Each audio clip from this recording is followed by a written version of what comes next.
The Short Game is listener-supported on Patreon. If you'd like to support the show and join us on our Discord, head to theshortgame.net or patreon.com/theshortgame.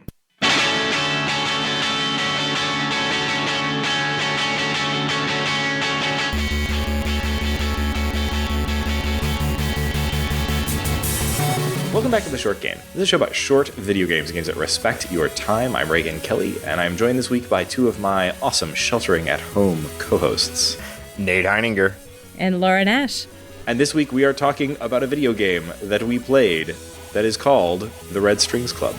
Yeah, this is a game that's been floating around on our list for a little while. I know a couple people have recommended it to us, so really glad we finally took the time to dig in and try out this interesting game. Well, it was funny. I originally suggested we go back and play this because I was like, it's that game that was in our backlog. It's a bartending sim, and wouldn't it be really fun to just go make cocktails? And that is not what this game is, but that is why I chose it. Yeah, we'll get into everything else, but I was really surprised how little bartending happens, how little drink making happens in this game, and how much of every other thing. It's a really interesting...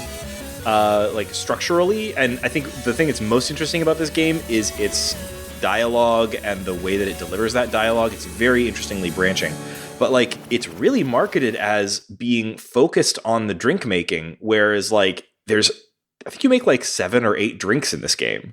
Total. Yeah, it's much more of a cyberpunk visual novel.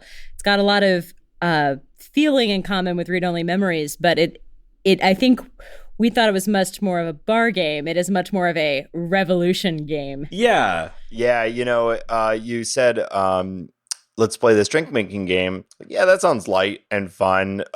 You mean actual, technological, cyberpunk, existential dread game? Cool. That's what I need right now when I'm spending all of my time on screens and on the internet. Yeah. It's speed dating for Ghosts for Valentine's Day all over again. Yeah, exactly. That's exactly what this is. This game is not a bartending game. No, in fact, it's a cyberpunk visual novel with a really heavy, or not. So when people say heavy themes, I think that you imagine that, oh, this is going to be a game where people are dying left or right, or there's other horrible emotional traumas, and I mean that there's maybe a little of that, but actually what makes this game what surprised me about how, I guess, heavy is a word I can apply to this, and I'm not coming up with a better one about this game, is that it's mostly just asking really difficult questions about philosophical questions about things like free will is probably the biggest central theme here, and about technology and control. More interesting, deep sort of philosophical thinking in this than you typically find even in games that are trying to be that sort of sci-fi thinky stuff, Yeah, that's, I think, the game's best. That's where this game is best. It asks a lot of really good questions and sets up a lot of really good sci-fi questions. I think this game is heavy in the same way that Blade Runner is heavy, Yeah. Yeah, and I think, to be fair, the bartending in its marketing and in its positioning always was, you serve people drinks that change their emotion. And I think we all gravitated towards the serve people drinks part, but really this game is a lot about, it's got this noir feel, and it's about manipulating emotion, not just you as the bartender, but also how is a marketer changing people's emotions? How is a lawyer? How are robots? How is the future? And then what are the ethics of all of those things? Is manipulating other people in a myriad of different ways that are kind of touched on in this game, manipulating other people emotionally and psychologically. Is it ethical? And can it be ethical? When is it ethical? Those are the kinds of questions that this touches on. Is it ethical depending on who does it? Is it ethical depending on how you initiate it? Is it, is depression okay? There's so many questions like that. And so I think the emotional manipulation part is the biggest theme, and it ties into free will and everything else that you normally get in a tech cyber world. One of the questions that it asks is it possible for marketing to ever be ethical? right? And they really expand on that. But if we're talking very big picture, I thought it'd be helpful to actually give one of the specific topics that this game talks about, and they really dig in on it. But like that is an interesting question, and it's interesting for a video game to approach that. Yeah. And what I like is it's not just forcing you to make a decision. You can have Donovan, the character, the bartender you're playing as, you can state an opinion, but someone who has an opposite opinion is going to fight you on it. And at the end, you kind of get to make a decision, which is nice. Often you could just declare your opinion and like everyone in the game has to bow down to you. This game fights back a little. It does, yeah. So I think probably the best thing to talk about here first is just the main mechanics of the storytelling. And we can talk about the other mechanics, things like the bartending as we go, as they come up. But like the kind of meat of this game is the conversation and the way this game delivers its conversation with its kind of dialogue system. Just as a quick side note, like I agree with Laura that like I was expecting a lot more bartending, and I was just glancing at the Wikipedia page for this. Obviously, this isn't on the developers or on Devolver Digital, but whoever wrote the Wikipedia article. But one of the first sentences is the bulk of the game involves Donovan mixing drinks to such and such, and I was like, the bulk of the game. Again, it's more like a 5% of the game. 5% would be very generous. I think it's a maybe more like 1. Anyway, we'll talk about the drink making, but the core of the gameplay experience here is having conversations. So there are actually a few different POV characters that you play as at different parts of this game, but for the most part, you're having conversations in the bar, the Red Strings Club, which is a very old school looking bar. A customer will come in, you will have a conversation with that customer at the bar, and that conversation tends to be very branching. So, you'll have the opportunity to usually say, between 3 and 5 responses to almost anything that they say to you. And those responses are pretty divergent. And I have only played through this game once, so it's very hard to really say like exactly how much branching happens here, but it does an extremely good job of convincingly feeling like the conversation is following the threads that you are putting out there. When you have multiple dialogue options, those dialogue options are not just 3 or 4 ways of saying the same thing. They're significantly different, and they seem to present you with really divergent conversational tracks that you can potentially go down. I think it's important to call out that, at its heart, this game is like a detective game. It's like a mystery game. Mm-hmm. You, as Donovan and the other characters that you play as, you're trying to figure out something. There's a big time sci-fi cyberpunk conspiracy going on. I think it might not hurt for us to set up that sort of initial, I don't want to spoil any of the core story of the game here. We'll have a spoiler break section a little later where we can talk about some of the details and especially the ending, which is a little wild.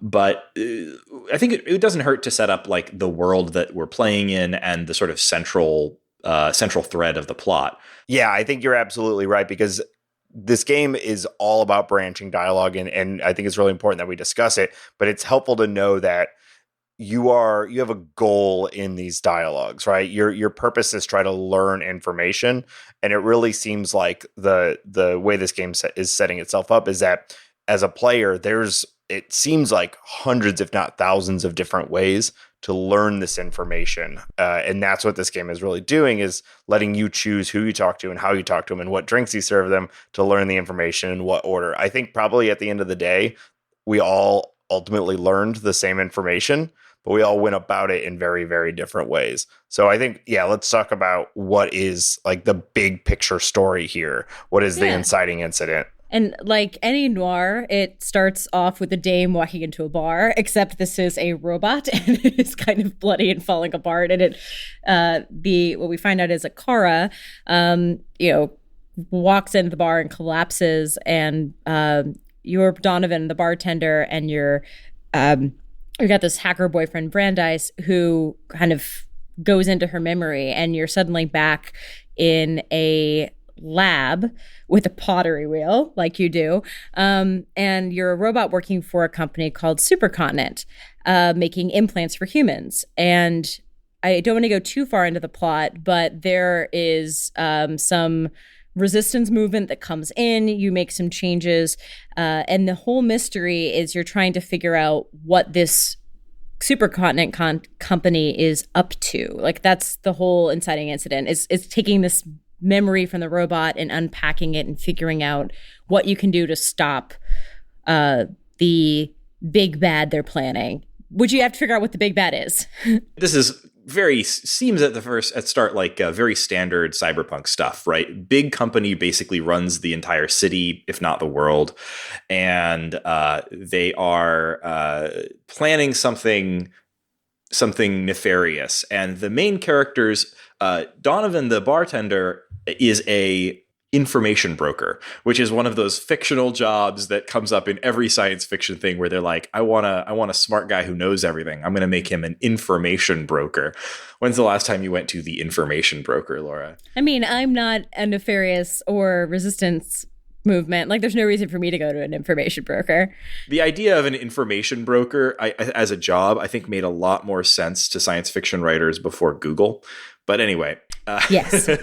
But he's an information broker, as well as being the world's greatest bartender, who also runs the world's crappiest bar. We'll talk about that. But his boyfriend hanging around is some sort of revolutionary. So that's Brandeis. So Donovan and Brandeis are kind of main characters, and Brandeis is trying to bring down Supercontinent. And Donovan, like any good boyfriend would, is trying to help by providing information. And so most of those conversations, like Nate was saying, are about trying to fish important information out of people who might know useful details to help Brandeis. And a lot of what's kind of interesting about the way the sort of overall structure of this works is that you're for a lot of the game, you're kind of cutting between longer scenes with Donovan in the bar, kind of drawing information out of his patrons, and then usually shorter scenes kind of implying all of the legwork that Brandeis is doing to sort of set up to try to bring down the supercontinent scheme.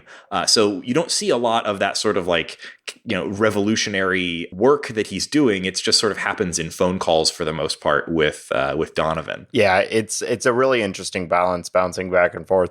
And I just have to say this real quick. Laura, you mentioned the pottery thing. This is super strange. There's really pottery. Like, I wasn't kidding. Yeah, we need to talk about the pottery and the drink making, which I think are like the two non-conversational things that we do in this game. It's so strange. I mean, like, a lot of visual novels have mini games, but these are very strange mini games. The pottery one, you do. I think you have made one drink before the pottery thing, but maybe not. Is it? Yeah, definitely one drink. I think, which is very, very simple. And then you do a very long scene with Akara where you are doing literally like a pottery wheel simulator. You have to press A repeatedly to get the pottery thing spinning, and then you use the joystick to select in a sort of clunky selection tool what tool you want, and then you are whittling down these biomass things to make like little what look like vases, and they're actually implants. But the main reason I wanted to bring this up is that the sound when you are making this pottery, it's so gross. It's so wet. And Molly was next to me, and she's like, for anyone who, trigger warning to this game for anyone who has even minor mesophobia, because it is disgusting. Yeah. It is so gross. And then when you insert the implant, it's like, everything is so wet. Like I feel like there's at least a certain amount of people who put this game down, because of that. And I'll just say, you never have to do it again after this. Yeah. I was super thrown because, one, I've been watching to chill out a TV show called The Great Pottery Throwdown, which is Bake Off for Potters. So, one, I've been watching like a pottery show. And two, I've been playing mini games and Ring Fit to keep myself entertained. And there's one called like pottery squattery, and you literally are doing squats and pushing it on a Pilates ring. And let me tell you, I am more accurate in the like fitness game where you're just like squatting to do this than I was at this game. I was so bad at the pottery. Yeah, this is a bit of a theme so here. Bad. The pottery and the drink making are both like it feels a bit like they came up with a really solid dialogue system and then were like, well, we need a couple of other little gameplay modes to sort of throw in to break up the dialogue. And the drink making is, I think, a pretty obvious choice. Pottery, which happens only in the one scene, but for a pretty long time, is kind of a less obvious choice. And in a way, I thought it was a more creative choice, even though it doesn't really map like, crafting biological implants in a cyberpunk future versus running a pottery wheel. Those two things don't necessarily like come together in your mind, but as a sort of an abstraction, I feel like it's an interesting one. And I actually liked the pottery. I thought it was interesting enough. And part of it is that you're not just turning these little vase-shaped things. You're having to look at a selection of possible ones to make, and then you're choosing which implants to put into a variety of people based on a short profile that you read about each person. And that I thought was very interesting. Yeah, you're solving someone's problems.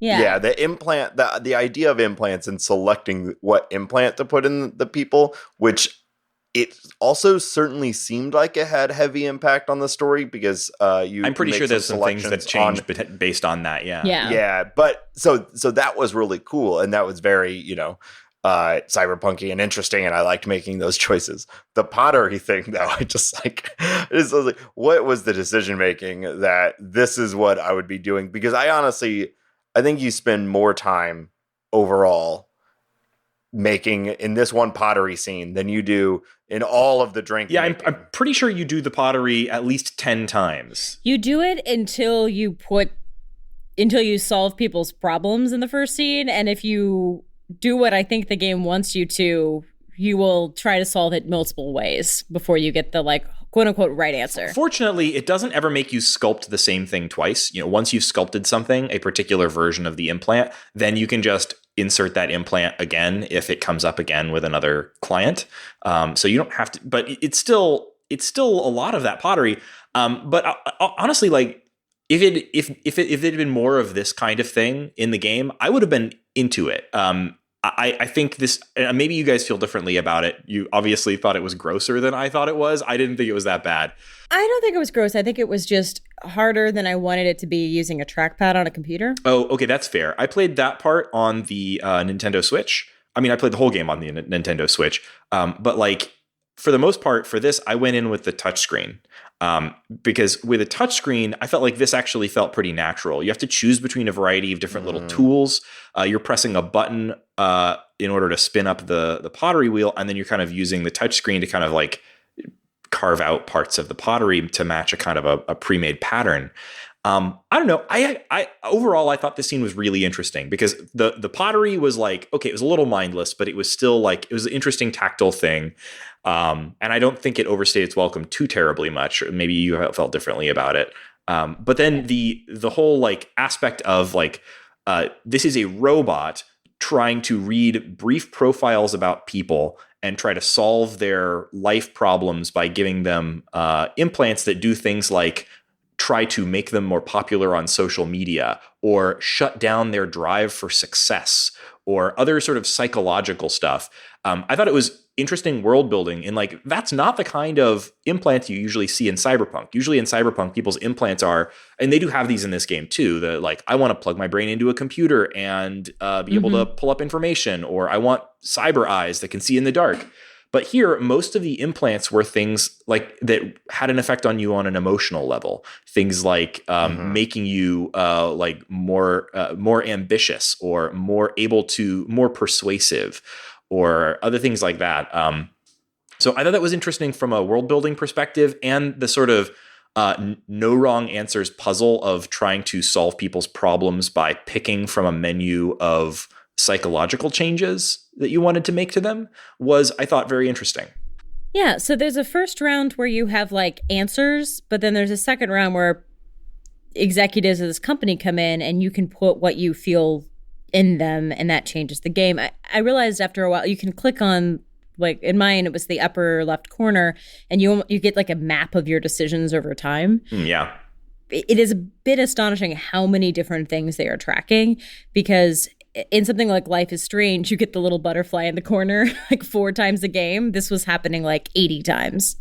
Yeah, they do it in a couple different ways, because you are, as you're making decisions, you're learning things, and you get these little notifications at the bottom left that'll basically be like, you learned this, and it's like a new bit of information, or it'll be like, you made this person happy, the standard, like, so-and-so will remember this, Yes. But then there's also this red notification that I forget the exact phrasing, but it's basically like, you pulled this string.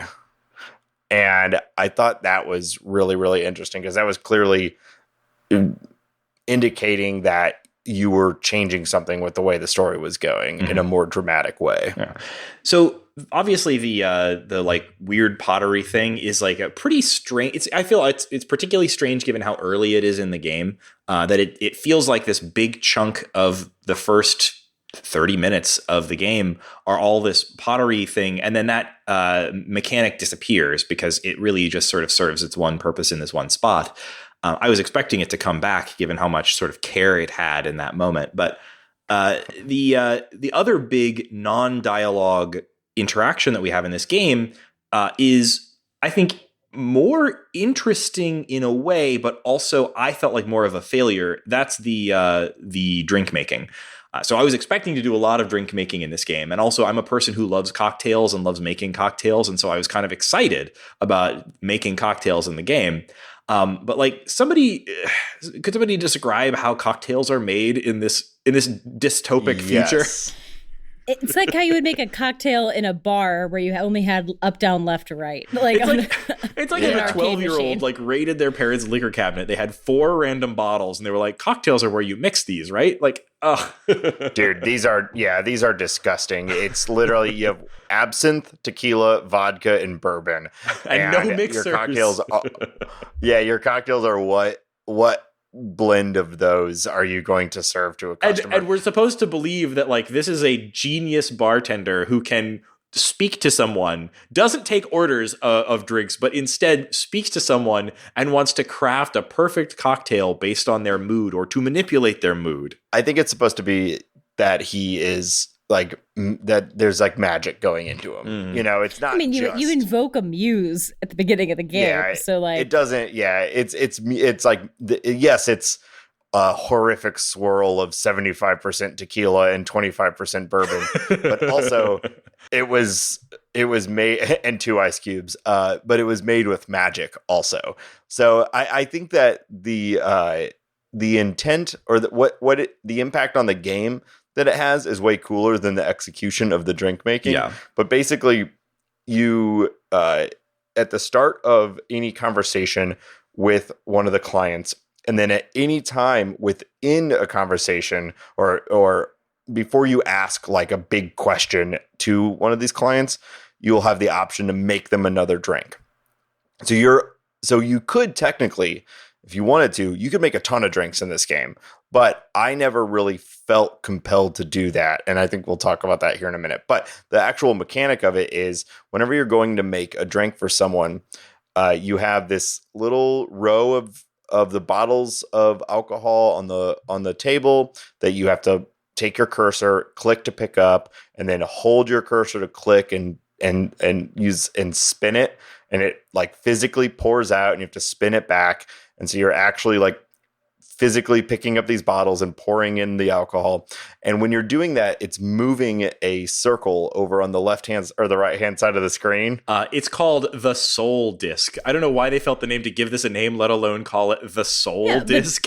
But the crazy thing is like the bottle isn't labeled tequila. It's got some art on it that's clearly a right arrow. Yeah, okay. This is something that I felt really stupid when I realized it like halfway through the game, because at the first couple of drinks I was making, I didn't notice that the bottles, they have the labels are up, down, left, and right arrows, but they're just abstracted enough that at first I just thought they were labels. And so I was trying to figure out, okay, bourbon goes up and tequila goes down. Yeah. But, vodka goes down. But I didn't know that. I couldn't like tell that at a glance. I had to try to remember it. And I kept having to throw out a bunch of drinks.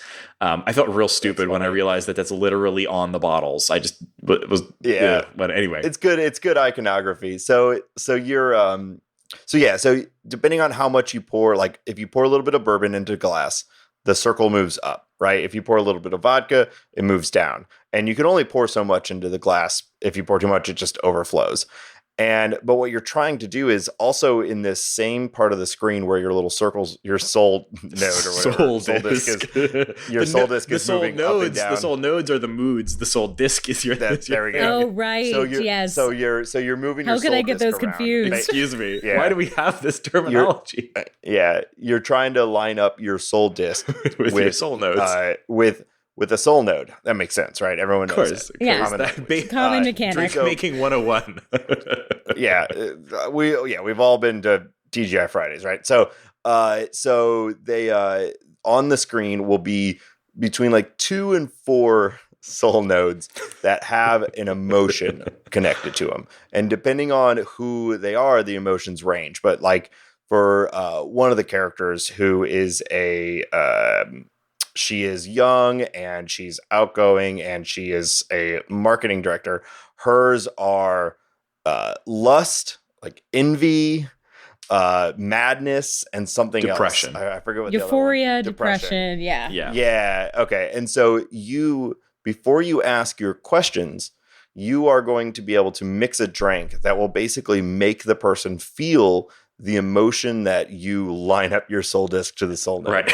And so if you want to, with this character, you make a drink that, invokes her emotion of lust, you give her the drink, and after drinking it, everything she is saying is like dripping with lust, right? Or there's another person who like vanity is a thing that you can line it up with. And after they drink that drink, they are all about themselves and their self-image. And you can, so by making the choice of what drink you serve them, it'll impact how they respond to your questions.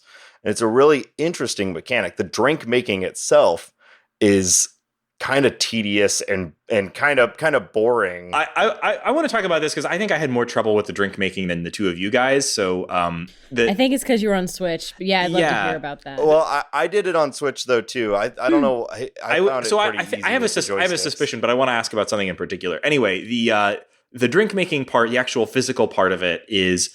Nate mentioned it earlier. You pick up bottles, you pour bottles into a glass, or later you get one of the sort of a mixing glass, and you have to pour just the right amount to move the disc to just the right location. Hopefully, it stops in exactly the right spot, and then you serve the drink. Physically on the Switch, you can do that either with the touchscreen or with the Joy-Cons, like with the joystick. Both of those felt like crap to me. Doing it with the Joy-Cons was the closest thing to making a drink in QWOP that I could possibly imagine. It felt like I was like literally like the Octodad of bartenders. I was like throwing booze on the ground. I would try to shake the drink and I would dump it out upside down. Like part of that was just the confusion. Like physically, my hands couldn't remember whether I was supposed to be just pressing once to pick up or pressing and holding to tilt. So I'd like go to pick something up and like my brain would say, okay, you press and hold to hold on to this thing. And then what that would mean would be I'd pour the drink on the ground. But then the other problem was like, try to pour a bottle in the bottle. This is a small thing, but like when you want to go to pour a bottle into something, the bottle spins on its center, right? But like you can't see how much booze is in the bottle, so you don't know exactly what point in the arc it's going to start pouring. So I'd go to pour, and like sometimes, very often, my arc of booze would overshoot the bottle, the thing I was pouring into, and go on the floor, or it would undershoot and go on the floor, or I'd like have to tilt. When's it going to start pouring? Tilt. When's it going to start pouring? Dump, and suddenly I've dumped way too much booze. it felt like ridiculous. I felt like I could mix this drink. This drink is 50% one thing, 50% something else. I could mix that in my sleep in real life, but doing it on this screen was impossible. And the touchscreen didn't actually make it that much easier, because on the Switch touchscreen, the bottles are very small on screen, but you have to it's doing multi-touch with 2 fingers to pour. And so I was almost always obscuring the screen in order to do it, so I couldn't see what I was pouring. It was a nightmare. It sucks. It's so dumb. That's so funny. I mean, I don't. Your experience was your experience, and your feelings are real, Reagan. But as you've learned in this game, feelings are real. I don't know. It was not. I mean, I found it boring. Yeah, it's also boring. That's the problem. Yes. I did not find it difficult. I think I made every drink within. I would be like, oh, I want to make the top right one, and I think it would take me like 15 seconds to make it. And I also played it on even more Switch. Frustrating with some of the more advanced stuff later in the game. They add some ingredients that do things like rotate the soul disc so that there's an arrow on it, and you have to align that arrow correctly. And so that would mean, for example, that you have to pour some of say 25% of one thing, 30% of something else, at the end, a little bit of and every time I would overshoot it. Like I could not pour the right amount to save my life. It was just like, so there were points in this game where I'd have to make the same drink like 10, 15 times, hoping to get it to line up correctly. Or there'd be even worse parts where I thought I had it exactly right. I'd look at it and the disc was sitting right on top of the node that I wanted it to be, and the arrow was pointed exactly where I wanted, and the serve button wouldn't come up because it thought I wasn't lined up. I'm like, it's lined up enough for me. I'm done making this goddamn drink. If he doesn't like it, he could suck eggs. And you drop one button, and like there was a part where I did take a screenshot because I had the soul node. So a thing I do really like is that ice will it will tighten the circle. I did actually like that. That's a cute touch. But you get it, you drop the ice in and it lines up, and it was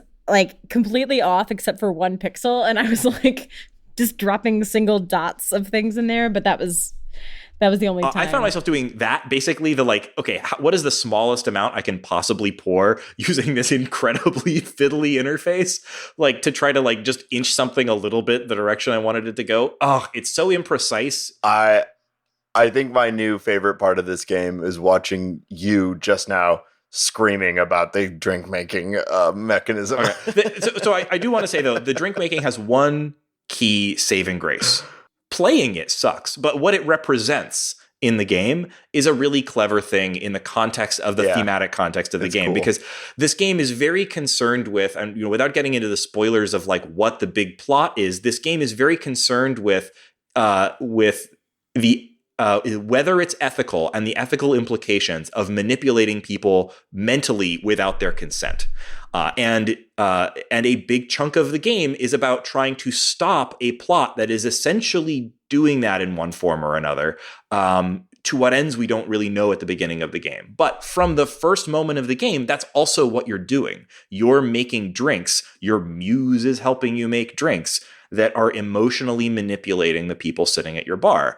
And so it feels a little bit like foreshadowing in a way of what's coming later. And also it's a constant reminder as you're fighting against Supercontinent that you're in this small way a little bit of a hypocrite. The game loves to remind you of your little hypocrisies because, well, that's what happens when you get into deep ethical territory, right? Is that there's almost no way to be an absolutist. You have to find, if you're being a human, you're going to be a hypocrite in some ways.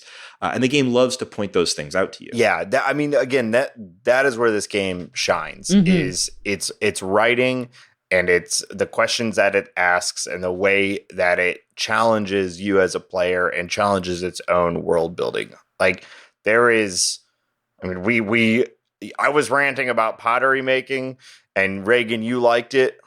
Then you're ranting about drink making, and I thought it was boring but not hard.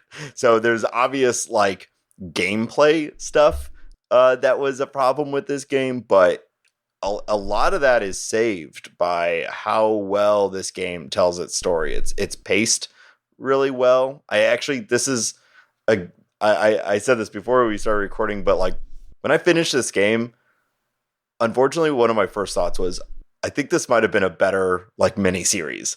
You know, this would have been like a better novel or something like that. I see that, but also the choices that you make like are so vital to the experience. Like the thrust of this game is about confronting ethical choices, and obviously, like, you know, you can do that somewhat in a miniseries as a passive actor, just sitting there watching the miniseries and making your own judgments about it.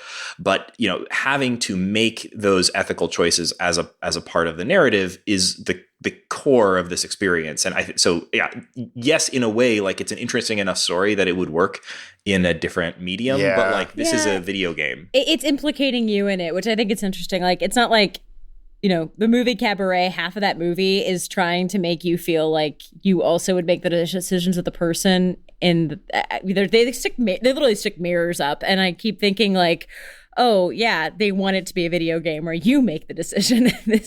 Like, I feel like this is a game where I completely get what you mean though, because the dialogue is really the really strong investigation of emotions and hypocrisy and like what it means to try to do good. Like, all that's really interesting and would be great done by really good actors.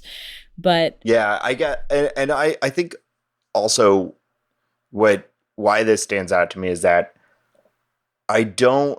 So I think the decision making helps you. It charts the way in which you reveal the plot. And in which you reveal the story and you solve the mystery. Mm-hmm. But the decision-making, as best as I could tell, has no real impact on any of the results of the story. Right. It's not like a traditional visual novel where there are routes and those routes have different endings, and maybe you want to play this thing through 6 or 8 times in order to get different endings. It's definitely not that. And that is, thank goodness, because that's something that always bothers me about a lot of traditional visual novels, is that they're really designed around this experience of like, well, you're not really getting the true ending unless you play the entire game 8 times to see all of the main endings, and then you unlock the true ending or something like that. This isn't really like that at all. But it does still feel like your choices are maybe not like deciding the end result of the story, but they're very meaningful within it. They are, and that's fine. It's just the game also, I think, it sets up a few things that I think like it wants you to feel like you're having a big impact, like, or at least that your choices have like weight in the world. You have these pills that you can serve to someone, which is another morally ethical problem that makes them forget the questions that you just asked them, and so you can serve them a different drink and ask. By the way, them I never again. got one of those because I never actually passed any of the quizzes. But I never felt the need to use those pills because I could not. There never felt like a time where I made a decision with like a drink that I served and got an answer. I was like, oh no, I should have done it a different way, or let me go back and see it a different way. I was just like, okay, like that's cool. That's the information that I got. So I'm just going to move forward. I had 2 of those pills and I never used them because I never felt compelled by the game to actually use them. Oh, I used it once because I really messed up. I served a lustful, I served Euphoria and then was asked a question and it was like, why do you want me to talk about, you know, suicide? And I was like, I can't answer this. Like, what is wrong with you? Why would you get me all hyped up for this? And I was like, ugh. And I backtracked. I used the amnesia pill and I didn't realize it was going to take me back all the way because I had already served 2 drinks. So it actually took me back to the first drink and I redid the whole conversation again, which I was really surprised at. I would have saved it maybe till the last. I didn't realize that amnesia pills, just pro tip for anyone playing this, it doesn't take you back to the previous drink. It takes you back to the person getting a drink in the first place, no matter how much time has passed. So I didn't realize how many people were going to come to the bar either. I probably would have been handing out my amnesia pills more, but I didn't know how many conversations I was going to have. So I only used it that one time when I really messed up and thought I was going to cut off the rest of the conversation. Yeah, it's a briefer game than I mean, it's, you know, obviously this is the short game. I think How Long to Beat said this game was 8 hours and it felt like less to me. It's there are 5. I think it was like 4. Yeah. tops. Yeah, Really. four there's or like five main client visits, basically 5 big interactions that happen at the bar. And then there are a few other fairly important. So like, for example, the scene that we mentioned earlier with the pottery wheel is a fairly lengthy scene, but there are a few other, including some late game scenes that don't happen at the bar that, that have their own sort of gameplay modes. And those are, I think altogether we're talking about maybe 12 or 15 main scenes, and it's a pretty brisk experience. Like it never really felt like it was bogged down. The story continued to feel like it was moving at a good pace the whole time. But yeah, briefer than I expected. So yeah, don't save those pills. Yeah, just roofie people back. I was going to mention that like I never got any of those pills, and that's because the game does this thing that there's a few places I think where the game, rightly or wrongly, is like willing to do things that don't feel particularly real. Not realistic is the wrong word because we're talking about like a cyberpunk world, right? But like do things in the context of the game that feel more gamey or feel like they're designed to serve the game as a narrative delivery puzzle box or device, rather than feel grounded in the world of the game. So like the drink making is one of those. The game isn't interested in answering the question of why is this famous bartender running a bar that only one person comes into at a time, where he never seems to get paid for his drinks, where people, just the only people that come in seem to be people related to the current investigation he's working on. And why has he only got the like 4 types of booze? Like all of that stuff is just like, it's not interested in answering that question. It's because magic, it's in service of the narrative, and it can be a little abstract to be in service of the narrative. And there are other ways the game does that too. The main one that I was thinking of just now was that there's this very sort of silly thing that the Akara android does, where every time one of these patrons comes into your bar and you have a conversation, the android then afterward does a kind of a quiz with you. So the androids in this game, their whole deal is that the Akara androids are very empathic, and they are the first androids capable of making ethical decisions, which comes up as an important plot point. But what that means in the context of the game is that the android is hanging out in your bar and getting a read on all of your patrons empathically, and also using various android methods to just know everything about them. And then after each patron comes in, they do a kind of a quiz with you about the conversation that you just had. And if you pass the android's quiz, they give you a prize. In some cases, it's those pills, for example, which is silly. And the game tries to hang a lantern on that a little bit by saying like, well, why don't you just give me the pills? Or why don't you just give me the prizes? Why do I have to do this quiz with you? And like the android has some justification for that I don't recall. It tries a little bit to like place it in the world of the game, this weird little quiz game that keeps happening after every conversation. But really that quiz game is there because the quiz game is a great opportunity for the writers of the game to ask you the important questions that they're hoping that you're thinking about through the context of the game. So, the android has the opportunity after every conversation that you have to ask you what you thought about the conversation that you just had, and ask you moral and ethical questions about the things that you've learned. That I think like felt really silly every time I did it, but also is something that I think is indispensable to the structure of this game. I think it's weird. It's a little unfortunate they didn't find a way to sort of weave these things more thoroughly into the world of the game. Things like the pottery and these quizzes and stuff, but they all do serve the core theme of the game in pretty important ways. So like at first I was like, this is dumb. Why am I making these drinks? Why am I answering these quiz questions? This stuff is dumb. But it's like, ultimately it does add up to the developer trying to find additional ways to make you think hard about the questions they want you thinking hard about. So it's interesting. Yeah. It makes it feel kind of mixed and kind of scattered at times. Maybe not really committed to realism is not the right word, right? But like not committed to feeling grounded in the world that they're trying to build. But it doesn't matter because they're grounded in theme. It's strange in a lot of different ways. All the things you just mentioned, and I think they try to make you sort of displace where you even think you are constantly. So Donovan, the bartender, is constantly joking about how he can't leave the bar, but you also never see him out of the bar, and it may not be a joke. There's a character that is able to appear and disappear that seems to maybe be a demon of some sort. His deal. I never found it out. Yeah. They name drop like this whole game makes you think it's not in the real world, and then they mention iTunes and other technology that exists. Wild. That was in this the funniest world. Thing. And so I think this was intended to be a sort of a far future version of our world. Did you get a vibe otherwise? Yes, but it's not just a future then that like it is our world, but it's the future, and also it's like magic exists. I don't know. I thought that so the two things that seemed like quote unquote magic exists in this, I could also just see as like people having affectations and it being the future. So like him talking to his muse, right, about drink making, like the drink making isn't magic.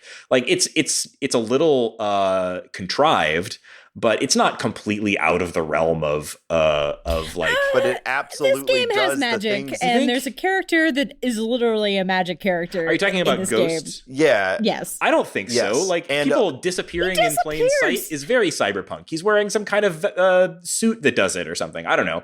Maybe that's a interpretation question. Any advanced technology is indistinguishable from magic. That's what route you're going. And if it's not magic, then bourbon in the future actually does things that manipulate your mind in this way. Like, you know what I mean? You make some like, terrible bourbon, tequila, absinthe drink, and suddenly people go insane. And also pottery is something you can stick in somebody's body and it changes their brain, right? Like all these stuff, I sort of read that as an abstraction, right? Like that. No, of course he's not. Like if you were standing in that bar, no, he's not like pouring lots of bourbon on the floor as he attempts to construct a 4-ingredient cocktail. What's actually happening, that's an abstraction, and that what's actually happening is he's making exquisite cocktails that do actually affect people's moods. And I'm willing to suspend my disbelief a little bit and say, like, sure, okay, you can mix a cocktail that makes somebody sad. Maybe, why not? Nanobots. I don't know. So I don't necessarily think that this is like, and I'm not even sure it's an important question. Like, is magic real in the world of Red Strings Club? I don't think that's necessarily an important question. But I sort of just read it all as like hand waving abstractions built on top of what seemed like initially a relatively grounded cyberpunk setting. Yeah, I don't think it really matters either. The whole point that I think we're bringing up here is that this whole thing makes you feel uneasy. Everything is a little uneven. Everything is a little strange. You can't ever say like, I understand what's going on in this place. It's constantly confusing and weird and tedious at times. And I even felt like even though, again, I didn't find it difficult, I felt like a moment of Papers, Please making these drinks, Yeah, no, Papers, Please is actually probably the number one touch point for me on this, weirdly enough, because there are those sort of moments of tedium or like just like weird mechanical stuff that you have to do in order to that feels a little bit also like an abstraction or a simplification of something. But like it's also about doing a job and then thinking later about the moral implications of the job. That is definitely here in this game. Yeah. Yeah. In order to talk really any more about the themes of this game, which I've been enjoying this conversation, and I want to talk a little further about some of the themes, because they are, I think, what made this game work for me is that it does a great job with a really interesting set of themes. But we can't really talk about that any further without getting into spoilers. So before we do that, I want to talk very briefly about the look and sound of this game, which, this game is not... I don't think this game is selling itself primarily on its stunning art or excellent soundtrack. They're both serviceable. The pixel art is fine. It's got a kind of a adventure game look to it, even though you're not doing a lot of point and click adventure game style stuff. There's no pixel hunting really, but it sort of looks like a pixel art adventure game.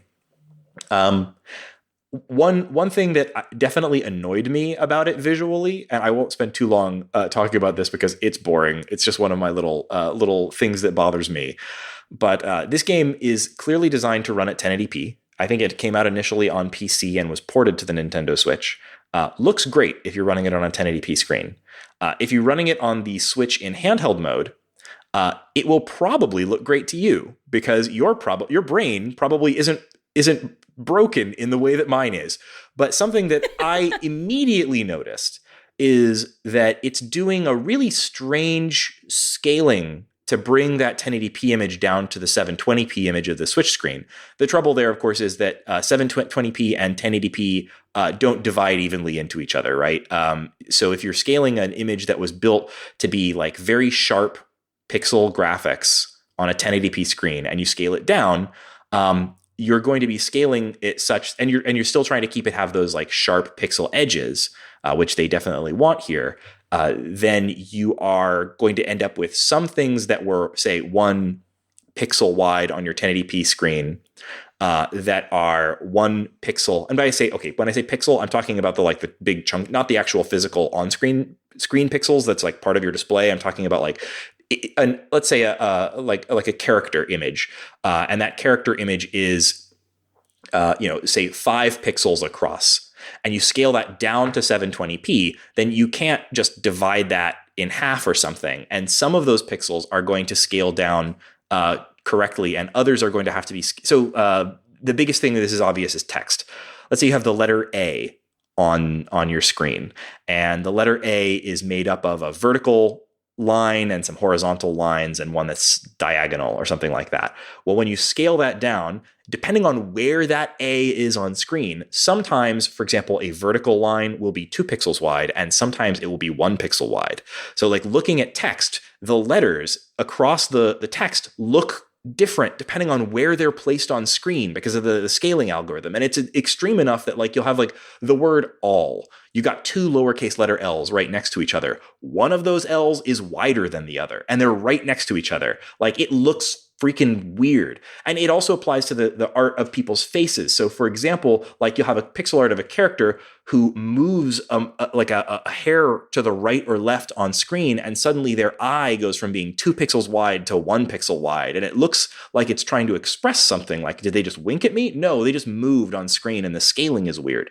I don't know what the right way to solve this problem is. There are clearly pixel art games that look great at both 1080p and 720p on the Nintendo Switch, and I'm not exactly sure how they're achieving that effect. You look at something like Shovel Knight or The Messenger, and they're doing a great job with this stuff, and their text looks perfectly fine at any size. These guys just did what I think is probably the simplest, but also not a particularly attractive scaling to bring that 1080p image down to 720p, and it bothered me constantly throughout the game. And I'm probably the only person that it bothered. So this probably won't affect you at all. I was playing on a computer at 1080p, so I can't say like that would. Nate, did you even notice this, or am I crazy? Yeah, I didn't really notice, but that's cool. That's cool, man. That's cool, says Nate. Okay, I'm glad that's your thing. Yeah, you know what? Good pixel art, and particularly pixel art fonts, are just something that I notice, and hopefully this won't bother you. I eventually got over it. I played the whole game in handheld mode, and it was fine. And if you want more of this content, come to our Discord, because we already heard all of this in the Discord. You make me sound like such a bore. Sorry, everyone. Well, you also said like 8 times before you started that you said, this is going to be boring. I'm going to go ahead and rant. Yes. So okay. Well, there we are. If you're going to get on your high horse, be confident in your high horse. Exactly. This horse is mine. And its legs are different widths depending on where it stands. So yes, the art is fine. Nate, do you have anything to say about the music? Yeah, it was fine. I was really after what I went through with Katana Zero, which I think, had like a similar vibe of music where while playing it, I was like, this is fine. And then I went back and listened to it, and it was really, really awesome. I was really, really trying to make sure that I didn't do the same thing with this game. And it has that same sort of, we've said the word cyberpunk like 10,000 times already, but it has that same sort of cyberpunky, Is it techno. I'm not good with electronic music terms. Is it synthwavy, or what do you think it's? No, I wouldn't call it a synthwave. No. Okay, so wrong term. It's not as aggressive as like a synthwave would be. It's fine. It sets the mood really well, but for a game that wants you to be reading the whole time, yeah, it's actually it doesn't get in the way. Better that the music isn't as intense as it could be. So I thought it was fine. It didn't really stick out to me. Yeah, but it wasn't bad. Yeah, so art and music, both fine. Neither distracting nor particularly inspiring. So I want to talk a little more about this game, specifically the themes and the ending. There's a couple of key places in the game that I really want to talk about with you guys. So if you haven't played this game, this is definitely going to be spoiler territory. You'll hear a spoiler break here in a moment. So if you're leaving us here, thank you for listening to The Short Game. And you can find our show on the internet, www.theshortgame.net. You can find our contact form there. It's a great way to let us know about what games you think are interesting, upcoming games or games you've played. You can talk to us on Twitter @_shortgame. And of course, you can find us on Patreon, patreon.com/theshortgame. And that's the very best way to support the show. And everyone who supports us on Patreon gets an instant invite to our Discord, which is where we have conversations where I rant about pixel graphics and everyone else can ignore me. So you can all join me there, and you can tell me what you thought of the terrible pixel fonts in this game if you played it on the Nintendo Switch. And you can also, it's a great place to just talk to us about games that you're playing, whether they're short or not. We've got an active Animal Crossing channel right now where folks are playing that. So join us there.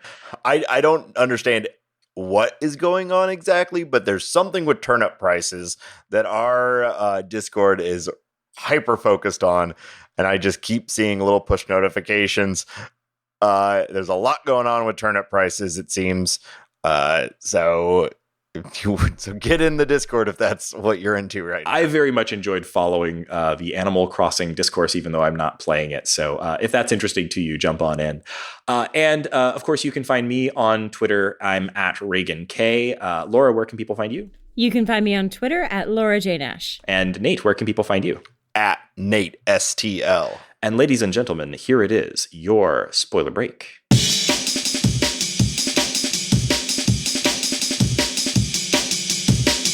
Okay, so there's a particular spot in this game that was where I really, like, my ears perked up and I started paying attention to it from a theme perspective and started getting kind of excited about what this game was trying to say or ask of me. And that was, I think, about halfway through the game. It's during one of those quizzes. Oh no, it's not. I'm sorry. I'm actually thinking it's a little later. You've found out already about the SPW. I don't forget the names of these programs that we were social psyche warfare. Not warfare. It's welfare. Yes. Yeah. So and obviously, if folks are wiping brainwashing, right? If folks are listening past this point and are interested in and aren't planning to play, quick recap: the big thing that we're trying to take down is that Supercontinent is launching a program called Social Psyche Warfare, which is basically that they're going to launch a kind of a rogue program into people's brain implants that will, it's unclear at the start of the game exactly what it's intended to do. It seems like it's intended to sort of brainwash people or make them, less likely to, particularly they want to eliminate the high highs and low lows of people's brains. They want to get rid of things like depression and exactly what that will look like is a little unclear at the beginning of the game. It also later turns out that they are not just targeting this at people with brain implants. They're targeting it at essentially the entire human race through the mirror neuron algorithm, which is a discovery that they've made where essentially they can use things like micro expressions to basically program people's brains who are just normal brains without implants. So they're going to try to spread this brain virus essentially that will try to mellow out all of humanity. And so that's what we're trying to take down. We're trying to stop the supercontinent company from brainwashing everybody into being zombies, or are we trying to stop them from altering people's brains so they stop being terrible to each other, essentially, and to themselves? So we're talking about this with the we're having a conversation in which we're talking to Akara, the empathy droid, right, about this program. And as a thought experiment, they're already sort of on board with us saying like, yes, okay, we're going to try to take down Supercontinent. But it comes up that that Supercontinent was planning on putting the reins of this program in the hands of Akara and androids like them. That they're going to, rather than having this program that's going to alter human minds be administered by people, they're going to have it administered by presumably disinterested androids who can make these judgments more correctly, right? And so they ask, if it happens that I, meaning the Akara android, come into control of, let's say we fail, and that they come into control of SPW and can make choices about how it affects human minds, how should they act? And the questions they asked were really hard questions to answer. So like it starts with I'm going to forget some or maybe get them wrong, but it starts with them asking the question, should I use SPW to prevent people from getting depressed? And I thought, no, this is what we shouldn't be interfering with people's brains. Depression is not great, but it's something that people, in my perhaps poorly thought out, but in the moment answer was no. I think it would be wrong to alter people's brains, especially without their permission, to remove depression as a possible human feeling. But then they said, okay, well, what about suicide? Should we eliminate suicide from human beings? Okay, so what about rape? What about murder? Should I, the android, if I happen to, say we fail and I end up with control over all of humanity's brains and I have the ability to end rape, should I, or should I allow, and the way they phrase it, should I allow rape to happen? And that's a terrifying question. And then it goes on further that even deeper in that conversation, it's should I allow inequality of the sexes? Yeah. And one of the answers is, what do you mean? We solved that already. Yeah. It's like, yeah, that was very funny. Yeah.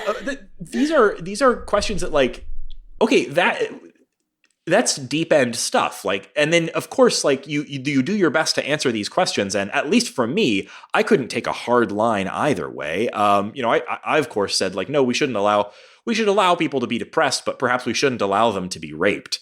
And then of course then of course you're a hypocrite in a sense, right? Because that's the sort of key question here.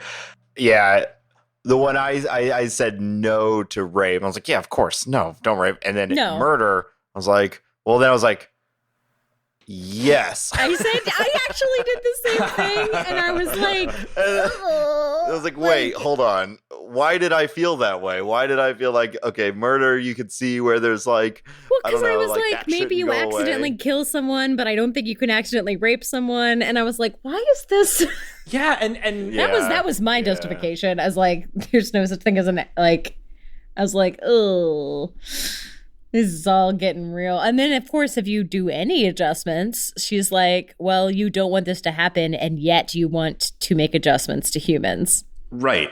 Yeah, you get called you a hypocrite. Yeah, exactly. And you're like, well, that felt bad and real. Yeah, and they bring that up again, that the android is learning about humans from you essentially, and they're learning that okay, we can't really we're a mess when it comes to ethics, and there's no absolutes when it comes to ethics with human beings, and they're unable to be consistent or have consistent ethical ideas. And then the whole idea of like the whole program that the SPW program is like it does a really good job of presenting you like, of course, on the face of it, we're in a cyberpunk dystopia and this company wants to deploy like a brain virus that's going to alter people's minds. That's evil, right? But then the game does an incredible job of trying to present you with people involved in this program on all sides and gives you a number of perspectives on it. And it becomes a lot more morally gray. Like, the moral gray of like, okay, well, if we could deploy this thing into people's brains that would make them not rape each other, like why, should we, or could we, like where do we draw these sorts of lines? That's one level of it. But just like the whole idea of like, well, should we allow people to be depressed, or should we allow people to feel rage? Those seem very clear cut on the surface, but the game does a wonderful job of like trying to get you to really explore, why do you feel that way? And, what is the justification behind your belief that would be unethical? Overall, like the game just does an incredible job of like making you confront ethical questions around the concept of free will. There's no easy out. The game has not decided that some answers are good. They have decided that every answer is questionable, and I can only praise it for that. So you talked about when this game, sort of clicked for you, and one thing that it definitely stood out to me is that I went through like multiple times in this game where I was thinking like, okay, this is the question that sparked this game, I sometimes like to think from like a writer's perspective, like what was the big sci-fi question that made them think about the creation of this game and how do they build around it? And at first, one of the ones that stuck out to me at first was the whole like ethical argument of what can a company do once you've already purchased their product?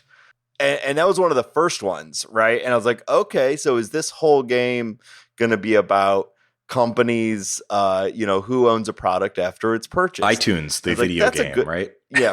They name drop iTunes, but everybody does it, right? Like, I was thinking about like Kindle, like, or when Nook tried to replace all references to Kindle in all of the books to the word Nook, and they mistook the word kindled.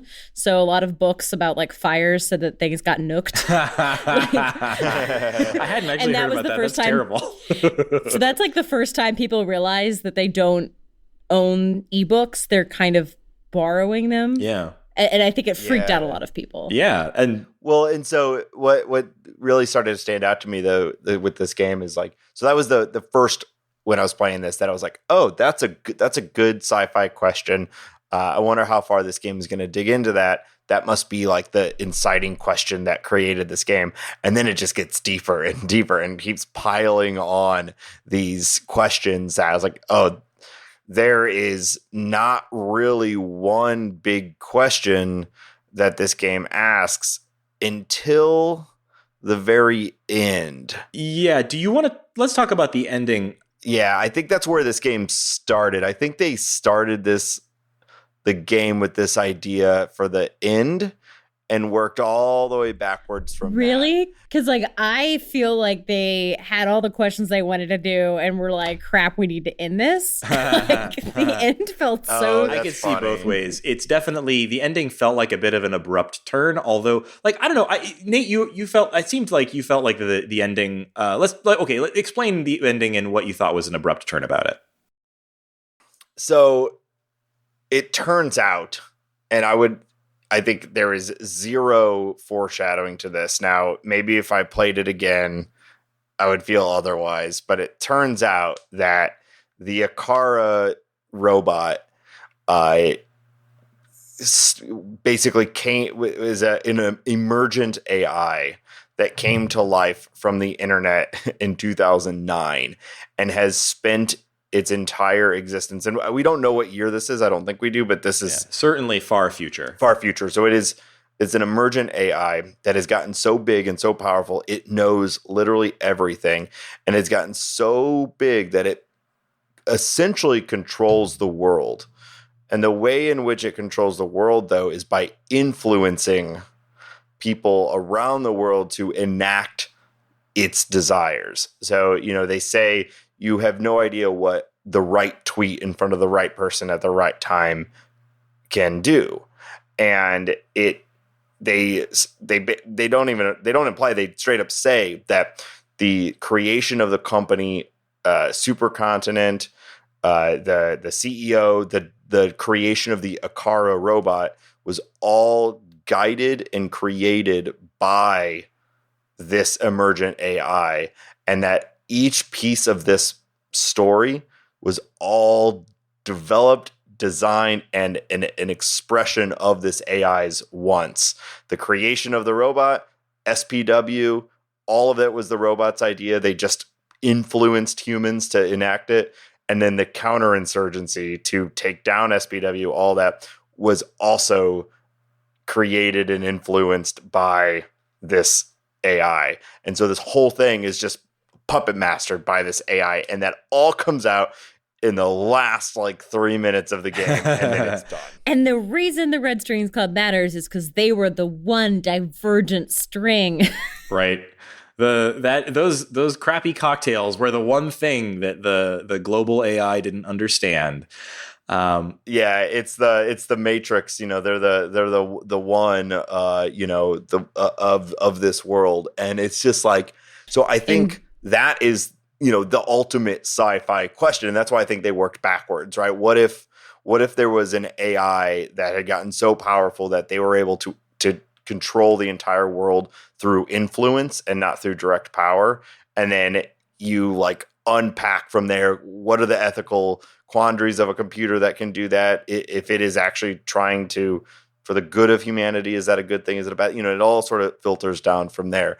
But from a storytelling execution, it was so left field that I felt like they figured out they want this emotional manipulation to be the main theme, and they figured out all this stuff, and they're like, okay, so who is actually manipulating our plot? And then they were like, the robot, it feels noir, Structurally, it felt like it made a lot of sense right up to the point where you're talking to the CEO of Supercontinent, right? Where that 100%. part, the conversation with the CEO of Supercontinent about the goals of the SPW program and everything was, I thought, a really great expression of the philosophy behind the idea that yes, we should manipulate human beings for the betterment of human beings, and that's an ethical thing to do, and in fact an ethical imperative.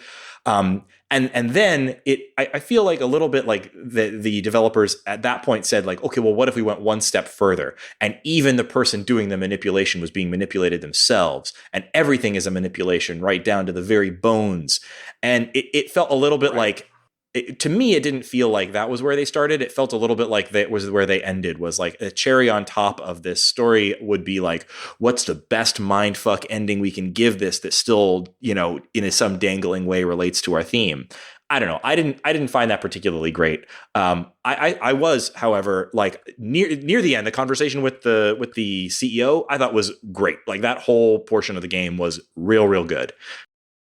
Yes. If it would have ended with you getting to make the decision on whether to burn down the SPW or not, I think that would have been a good decision, because I do think they made a good point. They boil it down to, we're just trying to remove fear of other humans from humans.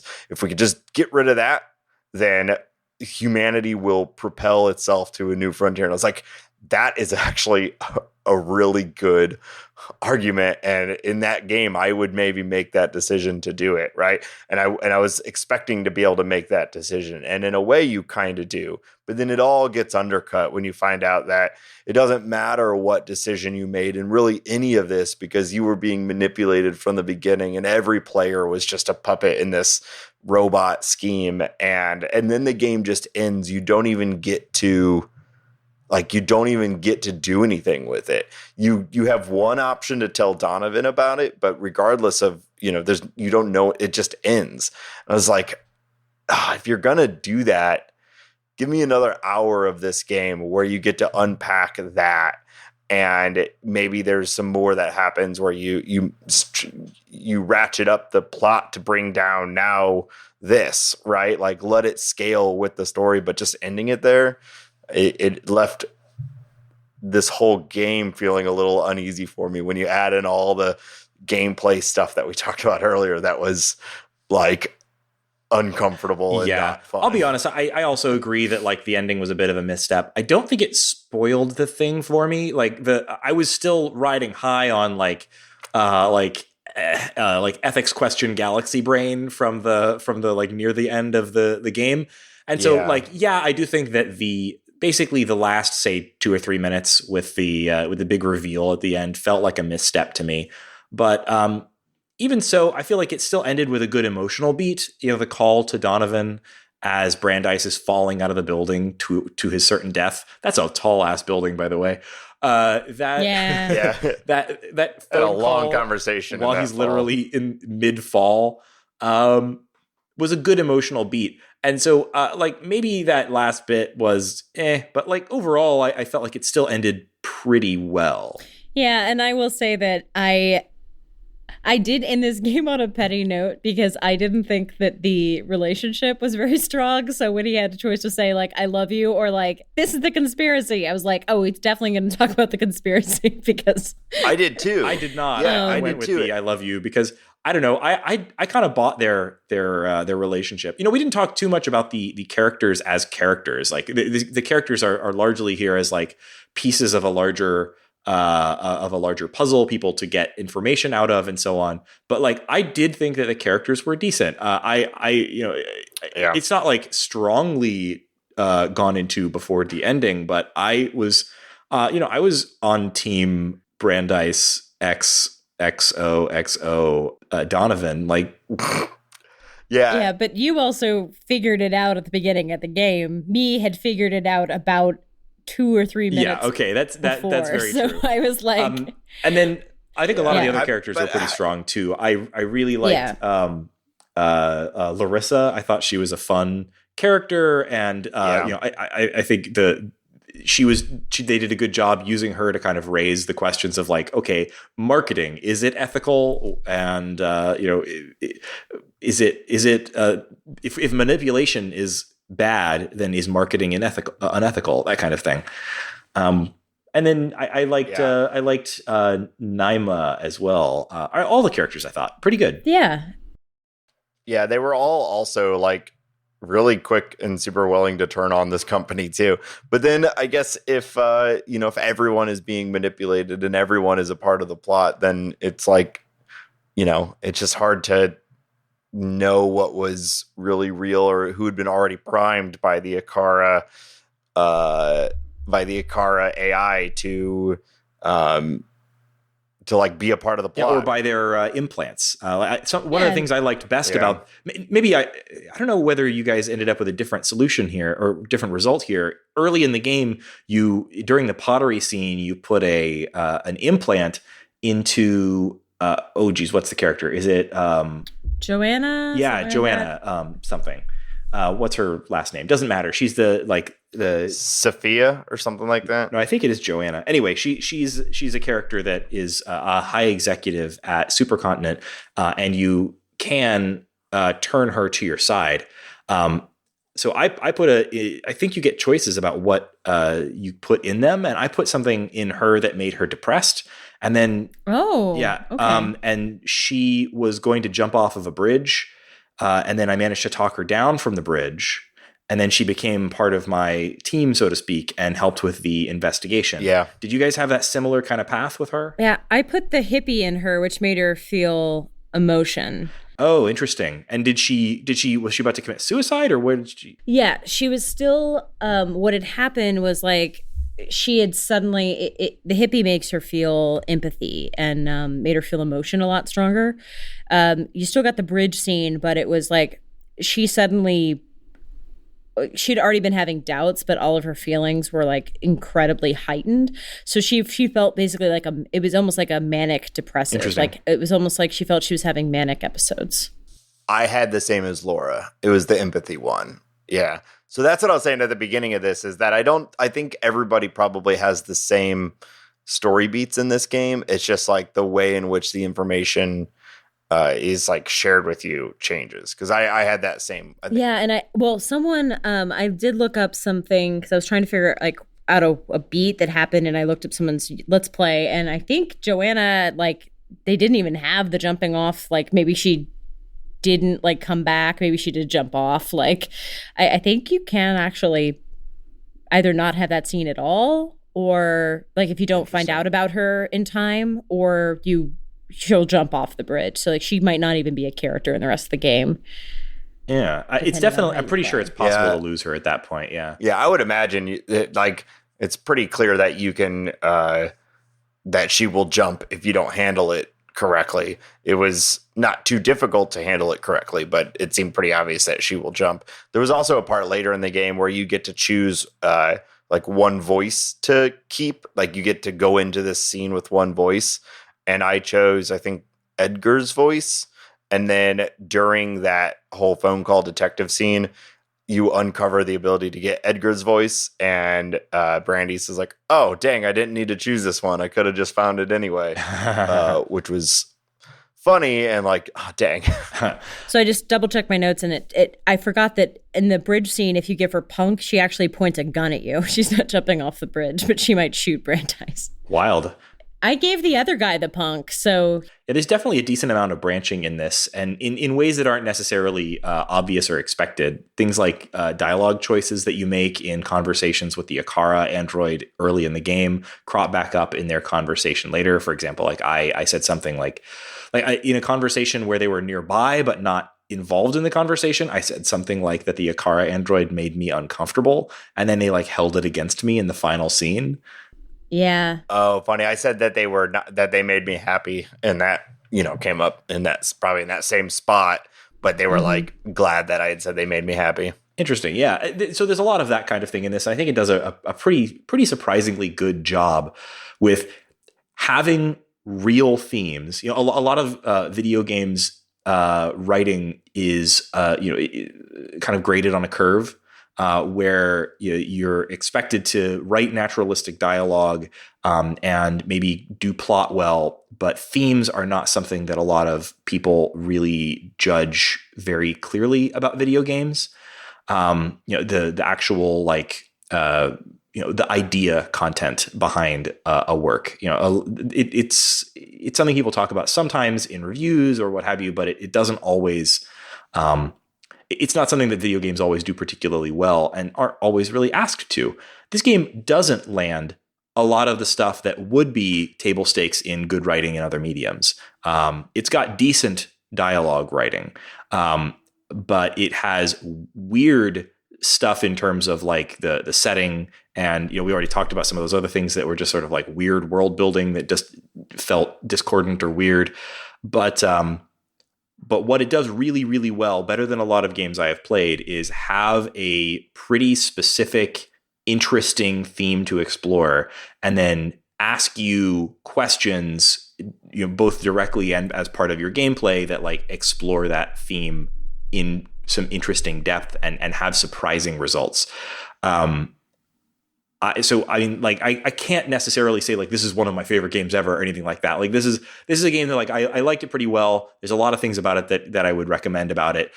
Overall, I mean, I don't even think I would give this like a 9 out of 10 or anything. It's like it's a good game, but like it's really, really surprisingly good at this, at having a really specific, interesting question to ask you. And ask you in a lot of different ways. That's the strength of this game. Yeah. It's that it's not one. It's got one predominant theme, but it's definitely not one note. Yeah, it's a game about spending 4 hours thinking about free will in a way that like a good science fiction novel might. Like it's doing a really good job of like making you think about the questions of the game. Do we have anything else to say about this thing? I think we wrap it up. Yeah. Now. Well, okay. Well, then thanks for if you made it this far, listeners. Thank you for joining us on this episode of The Short Game. Tell us what you think the worst tasting cocktail you made was. For me, I think it was the bourbon, vodka, absinthe drink that then had some bitters poured in on top. Like that seems like the worst cocktail. Disgusting. But listeners, what was your favorite? In a world where mixers have been outlawed, it's like, good God, these cocktails, they're so bad. They're so bad. And everyone says they're great. Yeah. Also, listeners, if you have a cocktail making game that you enjoyed the cocktail making in, let us know about that too. I'm interested to hear about it. And thanks so much for listening to The Short Game.